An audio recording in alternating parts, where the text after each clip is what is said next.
WGN's Lourdes Duarte talks to a college student who says his government has left him with no options. Yeah, very interesting story, Micah. These are the largest protests, by the way, in Venezuela since a new president took power 11 months ago after the death of Hugo Chavez. So the country is accusing the U.S. of plotting to destabilize its government, and in fact today it cut ties with Panama, accusing it of being a lackey for the U.S. Meanwhile, a group of Venezuelans here in Chicago are hoping the world begins to pay attention to their crisis as well. While Ukraine demonstrations have captivated international headlines, closer to the U.S., 4 weeks of protests have gone virtually unnoticed. In the South American country of Venezuela, politics reaching a boiling point. The country is paralyzed. In this moment, we are in a war that hasn't been declared. The students are dying in the streets. Leva Santo Domingo still has family in Venezuela. She's a former Spanish television reporter here in Chicago, watching developments closely as part of her country fights to oust the president and his socialist government. Peace, peace, and peace. Everybody is in the streets. Everybody, every day that they have a rally, everybody go. And the only thing I can say is, be careful, daughter. Meanwhile, back here in Chicago, 23-year-old Venezuelan David Nunez is feeling the effects of what's happening back home. The Columbia College student says his country's government sent him this email, letting him know he won't have access to any of his cash.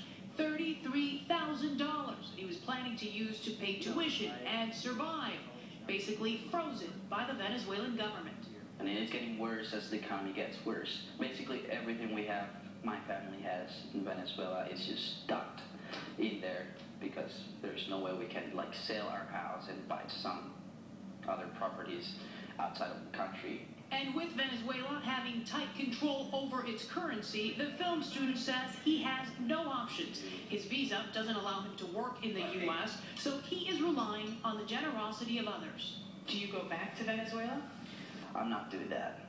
No, not in the current status or state of my country. And the current status doesn't seem to be getting any better. So far, the death toll is at 20, with hundreds injured. People on the streets fed up with crime, hunger, and poverty. Well, I was actually thinking about that a few days ago, and I was thinking of all the immigrants that came here after World War II. They made it somehow. I don't know what I'm going to do. The pressure international can help, and that's what we're trying to do. I hope the world really open its eyes to what's going on in Venezuela. I feel like it's been ignored a little bit. And David is not alone. Kaplan International College has at least 23 students from Venezuela studying here. They are waiting to find out if they'll have access to their money to pay tuition and fees themselves.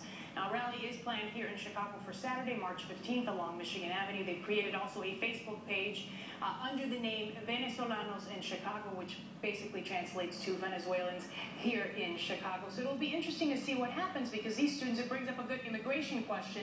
They don't want to go back to Venezuela, so does the U.S. government then provide them some sort of asylum? So we'll have to watch and see what happens. All right, so thanks, folks. Well, on the fourth day of this trial,